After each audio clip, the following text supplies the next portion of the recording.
Next, this is an executive order. This charges your Secretary of the Treasury, Scott Bessent, and your Secretary of Commerce, Howard Lutnick, to begin a process that will hopefully result in the creation of an American sovereign wealth fund. It's a very exciting event. We're going to have a sovereign wealth fund, which we've never had. We have a lot of things that create wealth, and you're seeing that over the last 2 weeks. I think we've created more wealth.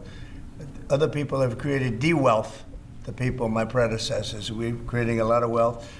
Scott, maybe you'd like to say something about it, and I'd ask also Howard to say something about it. Yes, sir. This is very exciting. We're going to stand this thing up within the next 12 months. We're going to monetize the asset side of the U.S. balance sheet for the American people. We're going to put the assets to work, and I think it's going to be very exciting. We're going to study best practices as done around the world. It'll be a combination of liquid assets, assets that we have in this country as we work to bring them out for the American people. The extraordinary size and scale of the U.S. government and the business it does with companies should create value for American citizens. If we are going to buy 2 billion COVID vaccines, maybe we should have some warrants and some equity in these companies and have that grow for the help of the American people. So I bring all these things together, I think Scott and I will create an amazing sovereign wealth fund for you, sir. So other countries have sovereign wealth funds, and they're much smaller countries, and they're not the United States. We have tremendous potential in this country, tremendous. You're seeing that, what's happened just in a short period of time. And as an example, TikTok, we're going to be doing something perhaps with TikTok, and perhaps not. If we make the right deal, we'll do it, otherwise we won't. But I have the right to do that, and we might put that in the sovereign wealth fund, whatever we make, or if we do a partnership with very wealthy people, a lot of options, but we could put that as an example in the fund, and we have a lot of other things that we could put in the fund. And I think in a short period of time, we'd have one of the biggest funds, and some of them are pretty large, I must tell you. Some of like the Saudi Arabia fund is on the large side, but eventually we'll catch it. But we're going to create a lot of wealth for the fund, and I think it's about time that this country had a sovereign wealth fund, and these two gentlemen and some others are going to work with them very closely, and they'll be heading it up, and they're going to do a great job. Two highly respected people that have done unbelievably well in the world, in the real world. So that's a big deal, huh? Yes, sir. I think it's going to create value and be of great strategic importance. Mr. President, why is it important for Elon Musk to have access to the payment systems at Treasury? Well, he's got access only to letting people go that he thinks are no good if we agree with him, and it's only if we agree with him. He's a very talented guy from the standpoint of management and costs, and we put him in charge of seeing what he can do with certain groups and certain numbers. Some of the numbers are horrible, what he's found. Think of it, $100 million on condoms to Hamas, and many other things that are frankly even more ridiculous. And they're finding tremendous waste, really waste more than anything else, I think you could say. Probably fraud and abuse can be added to it, the more standard waste, fraud, and abuse. But they're finding tremendous amounts of really bad things, bad spending. You've been writing about some of it, frankly, and some of the things that they've been doing is just terrible. Elon can't do and won't do anything without our approval, and we'll give him the approval where appropriate. Where not appropriate, we won't. But he reports in, and it's something that he feels very strongly about, and I'm impressed because he's running, obviously, a big company. It has nothing to do, if there's a conflict, that we won't let him get near it. But he does have a good natural instinct. He's got a team of very talented people. We're trying to shrink government, and he can probably shrink it as well as anybody else, if not better. Where we think there's a conflict or there's a problem, we won't let him go near it.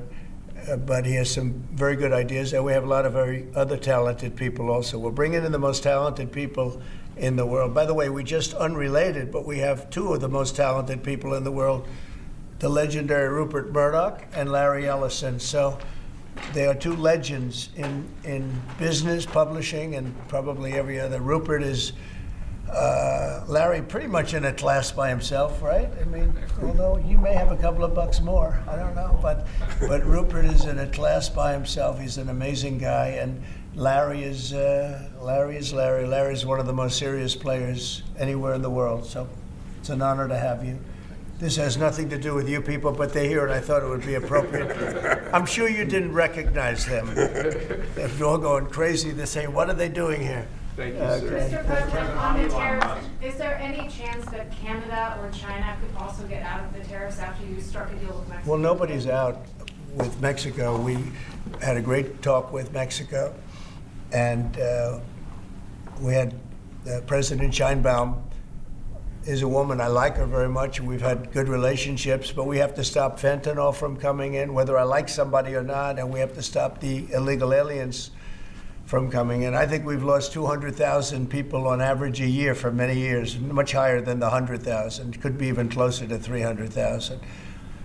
And they've agreed to put in 10,000 soldiers permanently, like forever, 10,000 soldiers at their side of the border and stop fentanyl and illegal aliens from coming into our country. They have a big incentive to do. Other than that, we've agreed to talk and consider various other things. We haven't agreed on tariffs yet, and maybe we will, maybe we won't. But we have a very good relationship. I also spoke with Prime Minister Trudeau of Canada, and we had a good talk in the morning, but I did ask him a couple of questions, like, you know, banks aren't allowed to do business in Canada. Canada is very tough. Canada is very, you know, we're not treated well by Canada, and we have to be treated well. Banks are not, as an example, allowed. Did you know that? That banks, American banks, are not allowed to do business in Canada. Can you believe that? And that's one of many things, and we talked about it, and I think we'll win most of the subjects. But for some reason, a lot of things have been very unfair with Canada. I noticed that in the first term. You deal with people, and after a while you begin to realize, like you learn that Larry Ellison's very tough to do business with, okay? He's a very tough guy. I mean, I'm sure you're shocked to hear that. But Canada is very tough. They're very, very tough to do business with. And we can't let them take advantage of the U.S. They don't take our agricultural product for the most part. They don't take our cars. They make cars, but they basically don't take our cars. And, you know, we don't need, and look, I think we're going to have another good conversation today. We're actually speaking at 3 o'clock again. But we don't need them to make our cars. We don't need them to give us lumber. We don't need them for agricultural products because we have all the agriculture we need. They don't take our agricultural product for the most part, our milk and dairy, etc. A little bit they do, but not much. We take theirs. And as far as cars are concerned, they took in a big percentage, almost 19% of the market. And, you know, I wouldn't mind making our cars in the United States, so we have a problem there. I'd like to make our cars in the U.S. We don't need Canada to make our cars. With that being said, we're going to have another call at 3 o'clock. We had a call this morning. It was a pretty good call, I'd say. So the call with Mexico went very well in the sense that they're very strong now on the border. They're going to put soldiers there. So, actually, they're best military soldiers, and they're going to be at the border, 10,000. That's a lot of soldiers, and they want to protect it also. You know, they don't want people running through Mexico, coming through Mexico to come into our country. So they're going to do that, and then we're going to talk about other things over the next 30 days. We're going to have Scott, Howard, and Marco Rubio, Secretary of State, lead the delegation, and we're going to have a big negotiation with Mexico. I'll be involved too, and President Sheinbaum will be involved to see whether or not we can work something out on the tariffs. What about China, sir? Fentanyl in China. China will be speaking to China probably over the next 24 hours. On fentanyl in China, President Trump. We don't want fentanyl coming into our country. Now, we had another big thing, speaking of China. China's involved with the Panama Canal. They won't be for long. and that's the way it has to be. Marco just got back, as you know. He's in the process of coming back. I guess he's almost back by now. And he had a very long conversation with the leader of Panama, the respected man, and some others, the entire leadership group. And we're trying to work a deal on the Panama Canal. The Panama Canal was given foolishly years ago to, it shouldn't have been happened, years ago to Panama by Jimmy Carter and the group. We lost 38,000 people building the Panama Canal, like one of the great wonders of the world. It's the biggest job we've ever built, the biggest project we've ever built in this country, dollar-wise and every other way. 38,000 people died, Americans, all men, just about, laborers and construction people. They went to Panama. The mosquito got them. Between mosquito and snakes, we lost 38,000 people. It was the most expensive project ever built by the United States. The biggest, most expensive project we ever built 110 years ago. If you bring it up to now, it would have been the equivalent of $2 trillion. The most expensive we ever built, and we gave it away for $1, okay? We gave it away essentially for nothing. And we either want it back, or we're going to get something very strong, or we're going to take it back. And China will be dealt with. And we didn't give that to China, we gave it to Panama. We shouldn't have given it to Panama, but Panama, as you know, has violated the agreement, totally violated the agreement. So that's in the process right now, but they did have a very good meeting with the head of Panama. In addition to the tariffs on China, could you say your current thinking about whether China should be forced to pay reparations both for fentanyl deaths and the million COVID No, I haven't talked about that, but they do have tariffs. Honestly, nobody, the amount of money that was lost and most importantly, the lives lost because of COVID is not something that anybody could ever even imagine. It's probably $60 trillion, and all the countries in the world don't have $60 trillion.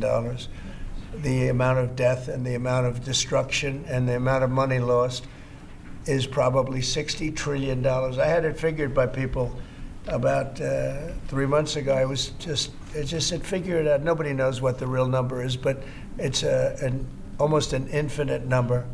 The damage done, no, but I have not discussed that. What I have discussed is we'll have some good meetings with China. We have meetings planned, and we'll see what happens. But that was just an opening salvo.